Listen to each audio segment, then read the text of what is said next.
ima ibin sing da kak tawraga mi aningba mi gi apamba afaba mi khanbada disturb tawbiganu akoina chasi ba matam da di matam du da akoina sorok ta thoga lei kat pa matam da kap khiba to khiba mayam do adu do hoji icha sin sigi siba gi punsi do loisan khraga hoji hingan bane ba maram di hoji youth mayam ama training tawda mo masa masa gi ne honara leiri adu na lakpadi continue amu lakpa gi lambi leiri ba adu tadi icha sin gi punsi kan je hatadi mama oiba singna hoji gi nupi oiba samaj ta leiri khoi nupi sing sina asengba afaba khoi gi tungi leiwa ki damak ta khalak da ba madu khala chakadam man ai adu kaure man ada kaure haidana tawtabi yamna wakhal khanda ba yamna munna khanba darkar ni masai sida khoi gi ngahak gi MLA amana kano self help group pi dore MLA amana loan pi dore haidana madu ngahak khanba yaroi Narendra Modi na ngachai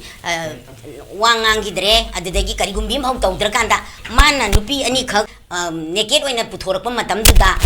wangang gi badusu kari haina ngangi nungai te khote manung da su sugumba mayam ama leiramba yaina haida bida maitai jibu sanga dong ne ekto war gi mapang kudi mangta yon gi badugumba prime minister amani aduna madugumba prime minister amana laiba ngakpa hebasi imadi pa khoi ngambi siba matang da su khoina haijai duni beti bachao beti parao kara le adu wahai ta su haibi satri ni angang do adu lau gi bang atane ba madu punam to tadraga mana ngara akhoina toroga ingdahan bani ka haibu adu tadi foreign cookie militant changai badu myam do moi ge loi mo wai sana ba yare haibu potu ne ba moi ge separate pa me potu su moina hoji control to thamne ba hayem boche lora ke dugdu no khang ba ti bot yaurge hebasi ma chap chana lepe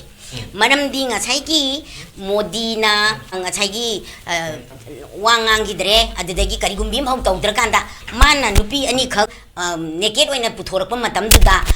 wangang gi badusu kari haina ngangi nungai te khote manung da su sugumba mayam ama leiramba yaina haida bida maitai jibu sanga dong ne ekto war gi mapang kudi mangta yon gi badugumba prime minister amani aduna madugumba prime minister amana laiba ngakpa hebasi imadi pamde aduna aina thamjaningi bo wafamdi kari nuai ba taragadi ngarang moina ranjanna tholakpa yai adu tawba yai gaiji aikoina prajan wadanam chiba naba mine attack tawraga aikoina ngathokdana protection tawraga leiringai talaktuda aikoina Modi gi wahang pahong khara pamba man lakpa khopa pamba dubu kari gi damakta mana chuklak lakdana leiraga aikoina mangonda lakpiu aina kari no jor tawbam thokpage Gujarat ta matam du da thokdok thoki train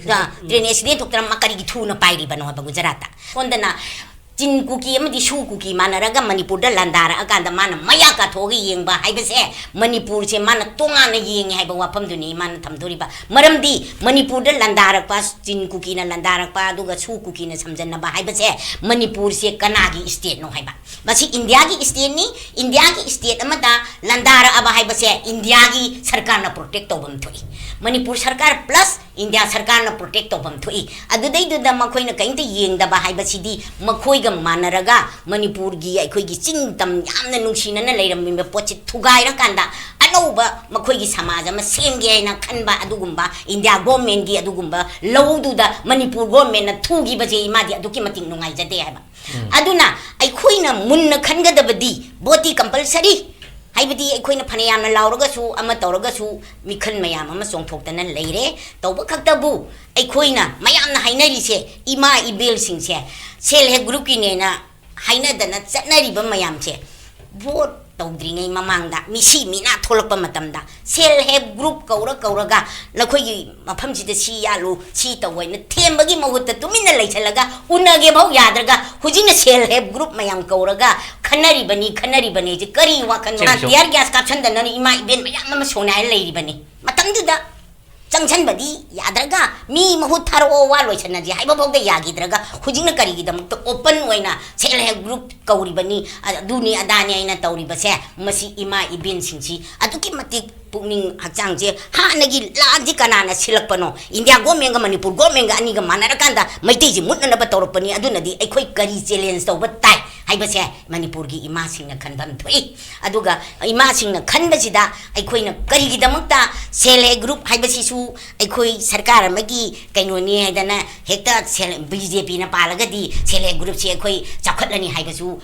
याब नते मसी सरकार की scheme ने कांग्रेस ना पानगेरा नत्रगे any party ना पानगेरा मदुदी मागी scheme जे तोंगान तोंगान दुम लाकदबन अदगी हुजे मु प्रचार तौरी कई तौरी कइनो ना बीजेपी ना पानद्रगदी अखोई चेंग लेम ना फंगी जे फंगरोय का हाइदना संदोक प यावरी अखोइना खंगदबदी चेंग लेम ना फंगी बसे अखोइदगी लौगी ब टैक्स मयाम अखोइ प्रजादगी खोंगोकी ब मयाम जिना इना खुंबा तोलोब चाबा मयाम सिददी कैंसिल तौरगा लेतबा लाइरबा मी खल्ल खल्लगा पिथरपनी अखोइगी इरन अखोइना फंगजबनी हाइबसे मसी चपचाना खंगदबनी मसी मी प्रजा हेक्ता सरकारना ओना तैना पांगाई हाइरकांदा सरकार अमने हेता हाइरगा हेता मदु मंगलोरैने इनगदबनी हाइबसिदी इमादी यानिंगते अदुगा लोइनना हुजिक लैरिबा फिबमसिदा हुजिकसी कइनोगी अखोइगी बीजेपी गा अलायंस तौबसु अदुम लैरी को बीजेपी गा अलायंस तौबसी लैरी अदुना बीजेपी खक थादोक्तबिदा अलायंस थादोइबसिना हयेंग करंब मवोंगदा पोरकदोरिबा अदुगा अमुक अखोइना खंगदबदी अखोइसी लाउरिबनी इमा होइसी लान थोक्त्रिङै ममांगदगी मणिपुर अवोनबा पोरकनबाइना लाउरदगा लाइबनी इमा होइसी 1974 दा इमाना लैसारिङैदगी ऐ लुप यावराबनी ऐ हंदकी सही छि सही यांखै सुदोइनी लैसारिङैदे अंगांगोइदगी खरा यावजराबनेबा अदु माइन तौदना ओन लाउदना हुजिक फावबदा लाई हाइबको मसैसिदा हुजिक तौरइबा फिबमसिदी करी दौरअगे हाइबबु अखोइगी प्रजासिंगसी यामना करी हाइनी अराउबा मी खरबु माना लाउरिसि चुमिने मांगोंदा तौसिने वरिबोबा मदु खल्लोय दौलेबा मणिपुर कनबा ngamba मणिपुर बु वर्ल्ड मणिपुर से सिनी मैतै से सिनी मदुगा मणिपुर हाइबसे चिंगतम अनि मंग याम दुम सिनाना महेौरोंदगी हौना लेमिनराबा लमनी अदुगा अखोइगी मर्जर एग्रीमेंट से करमाइन तौगिबनो काइना अखोइगी इंटरनेशनल यौना ngangbा ngamba इंदुगा अखोइगी इंडिया सरकार जिबु फेस तौबा ngamba मी से चाप चाना खल्लकांदा अखोइना मतिक चाबा मी खल्लगा भोट से पीबना अखोइ फगनी हाइबा वाफमदुनी नुपीगी रोल से यामना लुबा मफम अमदा लेरबने सैसिदा अखोइगी ngahaki ko mit harau ya harau haiba poto chatabi maramdi yengo अखोइन असुकोइ मथा तरा मथोइ सिदा अखोइन नरेंद्र मोदी अमुक्ता लापियु नरेंद्र मोदी अमुक्ता वांगांग बियु सिचुएशन से अमुक्ता कंट्रोल तौबियु सेंटर ना तौरगा दिपुना आर्म्स अनि थादबियु हायु इचा सिंग चनीगी मथक्ता सिद्रिबे इचा सिंगी ममांगदा अखोइन ममांग दगे दुम रिक्वेस्ट तौरा लाकपनेबा मदुगी मतम तुददी माना वा मचेत अमता ngang दगे अखोइगी के हाइनी केम हाइ दगे अखोइगी पार्लियामेंट मिनिट क्या नो दु खखंग हांगा दुरेगी अखोइगी कुकी गी अखोइगी तारो हाइतारे को मोय अनिगी तौबदा फी थोंदबे अदुम खता ngang तोखिबा पोनेबा था तरा मथोइ ट्राइन टु चंगजलकपसिदा अदुबु अचानक ngarang माइगी प्रेस अमा थोलै दुनी सेंटर की खुद चंगमद्रगदी मणिपुर लोरंगदमने हाइबा पोतो मरमदी हाई आर्थ दु करिनो मा सेंटर की खुद चंगमद्रगदी अखोइगी मणिपुर से लोरंगदमने हाइबा पोतो मोयना कंट्रोल तौरे अदु तादि हौजी अखोइना हाइसना मुखोइना मुखलेबको मारा ngarang खंगाइबा पोतुदा मारा सानरी कोकसे यामसिना लेबाक मचा तादबा मा फर्स्ट बतसु भारत के प्राइम मिनिस्टर अमनी मारा ngang अदु तादि मा खलिसे मा मियाम द वर्ल्ड मा टॉप ओइद बियादे सिने मा लेबा पोतसे स्टेट मांगनिंग बदि मांगजो हाइबदुनेबा मरमदि नहांगे दु कुइबा हाइबदुदि अखोइना लिंथोय ngambi सिबा मतंग दसु अखोइना हाइजेदुनि बेटी बचाओ बेटी पढ़ाओ करा ले अदु वहायम तसु हाइबियो छात्री नि अंगांग दो अदु लाउखिबा गातनेबा मदु पुनम दो ताद्रगा माना ngara अखोइना तौरगा इंदहन बनि के हाइबदुदि अदु तादि फॉरेन कुकी मिलिटेंट चंगाइ बादु म्याम दो मोइगे लोइम वाइ सनाबा यारे हाइबा पोतुनेबा मोइगे सेपरेट पामे पोतुसु मोइना हुजु कंट्रोल तौ थमनेबा हायम बोचे लोरा के दुदुनो खंगबा नतेबा अदु अखोइना नुपीसिना लोगदब लोरसे हौजिकी ओइखिबा पोचे अखोइ फ्रेमवर्क ओइना थोखरबनेबा मिंजे नेब अखोइना थात्रा मथोइसिदे तौगिदो मदु पुनमक्तो निंजंगागा बोति पियोबा डेमोक्रेसी नि राइट नि तौबदबु अपाम पाम पिजोबा अदुबु खनबम दि दरकार ओइबा आइगी इमोशनल द चटपे यादे आइगी रिलेशन नि चटपे यादे हुजिक तौगदुइसे कई तौरगा कमाइ तौरगा खोइ मायोन से चुमकदगे सेंटर ना तौखरि बथौदो खुदि मक्तुगी अगेंस्ट नेब अखोइना पिदे इशोरना पिरकपा अमगुमने खलसे हुजिक तौरबनि इलेक्शन से को अदुना सैस अखोइना यामना मुन्ना खलौबा मखोइगी मम नुपीना सु खोइ वोटर जे हेलेसु हाइ को अदुना सिदा मिट हराउ या हराउ ngahaki kwa machet amacha phangba koigi ngahaki kumai harau leidana ko adu ko bamta tobidaba hoje अखोइना इचा सिबा मतमददि मतमदुदा अखोइना सोरोक्ता थोगा लई कटपा मतमदा कपखिबा तौखिबा मयामदो अदुदो होजि इचा सिंसिगी सिबगी पुंसिदो लोइसनखरगा होजि हिंगनबनेबा मरमदि होजि यूथ मयाम अमा ट्रेनिंग तौदन मोय मसा मसागी नेन होनरा लैरी अदुना लाकपदि कंटिन्यू अमु लाकपगिसु लंबी लैरीबा अदुइ तादि इचा सिंगी पुंसि कंजे हाइतादि मामा ओइबसिंगना होजिगी नुपी ओइबा समाज ता लैबा खोइ नुपी सिंसिना असेंबा अफबा khoi gi tung gi lewa ki damak ta khala ka da madu khala cha ka da man ai adu kaure man ada kaure haidana tawtabi yamna wakhal khandaba yamna munna khanba darkar ni masai sida khoi gi ngahak gi MLA amana kano self help group pi dore MLA amana loan pi dore haidana madu ngahak khanba yaroi ba hoji am luba situation ne ba khoi si do and die ne ba aduna masigi puna makse nupi sing sina khanda minaraga ingkhalak pai cha nupi sing yong sorok ta kai da yausang gi thabal gi kai gi tawga da ba do matam da kai tawgi icha ibung ipwa gi donation gi ne adu gi ne haidana sorok ta leb ta na lupa tara tara tawdana adu ma mam da ningjang bi yo haibani da adu amu handa thol laroi si icha sing sing se mai mai gi tung gi future lai oja education oining ban oi jaba adu gi lambi rom da oina chalhala se ba madu ta han gi haita ri hoji khoi lai ri ba nupi mama oi ba sing sigi yamna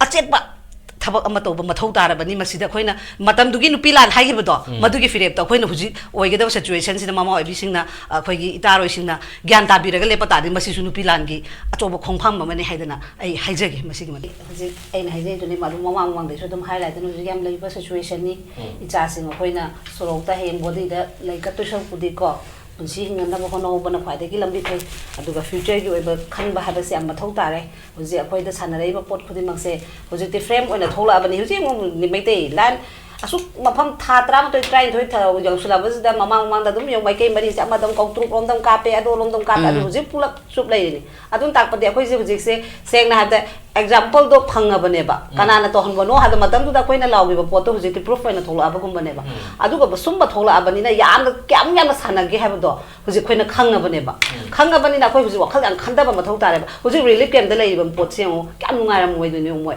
bot matam da sumoi thamoi nungai ram moi ba a moi na yong seng na ha ba na koina ngasi se pa phiron ja hen ka ju se ni mana se adu ni kapangani khoi su cherau ding de ba ka su moi gi khalaga maram di aina ngasi se le mai te dress ai hen ka su se ni mana te ba mi oi bani na ko adu moi di chahi ma phadrom ne moi le se le se kamana le ram do no gi life to macha ma su ka do bi apa bo hen moi do no apoina ai gi cha apa ba ta man moi ka do bi ta man moi do sum ba se moi hana khana bang thok ta bra hai ban da si ne ba koina sau ja ba di mi gi tawam thok pa thabak to hana to bi ra ka da ko na to ba ya ba do mang da han to ni mang da to ga do na ko to hu ji assembly du su phami ne phami ma mem de su gi matang su ja khoi ka gi khoi report kai phanga ge ne e center na accept to re su do lo to accent to de ha ba gi budi lai na ri ko adu chu chanai na ba confuse se praja da confuse am kan na dum thamme ba si thambi gan ha mi clear kat to bi yo ba ya yes adu so ko ji changjali adu su no mit laura lai ba adu ne ba haise moi gi tara sina huji bot ki matang da BJP outer da puthok tri sina kai maram do moi na huji ke allowance tawre hare ko moi alliance moi gi party ma da tawre support adu da ne hare moi da salary bu se am lu na sanare ba se na da modi se akhoi imung da mai chake chau ai leibak ti akhoi gi lekai gi oina dawni habe phibam du ne ba ma leiba pot se mai kok se adu ne ba ma wal da top ta de hai leiba ne ba state ta di akhoi de gi state na te ate state su ji dum national media da yeng biyo ba adu mai ho ba dum yong nari ba ne ba aduna akhoi na haina ai gi yum gi hana thang ani paina ba do hana thada hala e cha nang su khana gano du bu do hana themaga ato ado lekai du ko na chaka dam na tro ai gi lekai do hana ai gi imung gi lo sala matung da lekai la ka da ba ne ba adu tawdre bojiti lekai hana tawruni mina nusire lore ai imung du yana gera sina ja sunu sine ba adu tawbi gano ha bane ba koina hana ama gi wan nate ba aduna relief camp da lei ba puna maksu akhoi hujik se taw da yadara ne bochi tawram ne gi right mangan ba di yada bani na ko masi khallaga akhoi yum hanjan hal bangam gada ba mi kana no kari no do khallaga khonna min horaga akhoi handak iswar da suni raga ko tungi future moi gi su hujik ha pa da ne bochine lore kan da kai su matung pyam thuna changan ne ha ba kai su oi roi ba chhatara ma to changan ngam draga kamaina ngamak to no aduna amna lu batang jani amarom da su isona piba matamni aduna ai right to mangan da bi right mangal laga di adum angam bana angam badum setna hini ba aduna budu su mangan ningde tawde yadram na tawrabani na manaraga tungi future sema ka do mi do khalosi ha ba pose masi prajamiam puna mang ta thamjai okay ang lakidre aduna di India government na suku ki amati chin ku ki di inchalaga lan to lambani hai bi di mayek senge ba adu di India government je karma party na pali ge hai ba modi khakta kang khata na dum lai ba di yaroi hai ba adu ga governor ama khakna ex governor ama khakna hai gi bese mathangi next da modi na pan ma tar ga di democracy di mangrani democracy destroy tawrani hai ba pot na chu hai gar bane ba akhoi na modi pam da na traga ama pam da bagi wa chung na nate maram di hujik lan bot ni hai kanda lan lepam madi ngamaga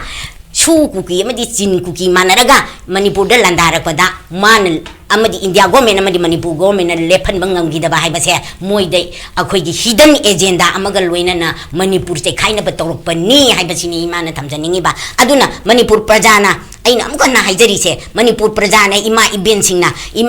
sing dana bot adu to bani da to bani thon da bagi chance amal lawra kanda ꯑꯆꯨꯝꯕ ꯐꯤꯔꯦꯞ ꯂꯧꯕ ꯉꯝꯕ ꯃꯤ ꯈꯜꯂꯀꯥꯟꯗ ꯍꯟꯗꯛꯀꯤ ꯃꯇꯥꯡꯁꯤꯗꯤ ꯃꯑꯣꯡ ꯃꯌꯦꯛ ꯁꯦꯡꯅ ꯈꯪꯕ ꯍꯩꯕ ꯊꯤꯔꯀꯥꯟꯗ